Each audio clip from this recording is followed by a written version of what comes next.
पक्षाने या अगोदर 4 वेळा माझ्यावर नगरसेवक पदाची जबाबदारी दिलेली होती. कायमच आपण आपल्या घरामध्ये नको म्हणून मी ही जबाबदारी त्यांच्याकडे सोपवतो.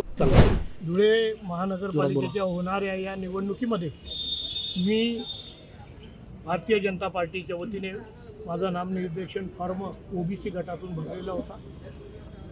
परंतु पक्षाचे ज्येष्ठ नेते, या राज्याचे यशस्वी मुख्यमंत्री देवेंद्रजी फडणवीस साहेब, आपल्या जिल्ह्याचे पालकमंत्री जयकुमार भाऊ रावत, जिल्हाध्यक्ष गजेंद्र शेठ अंपळकर, ज्येष्ठ नेते माजी मंत्री बाबासाहेब सुभाषजी भामरे आणि विद्यमान आमदार विकास पुरुष अनुभैया अग्रवाल यांनी पक्ष आदेशाप्रमाणे मला सांगितल्याप्रमाणे मी आज माझा नामनिर्देशन फॉर्म हा माघारी घेतलेला असून यासाठी मी छोटू भाऊ थोरात यांना ही उमेदवारी देण्यासाठी, त्यांना एक चांगला कार्यकर्ता काम करण्यासाठी पुढे यावा.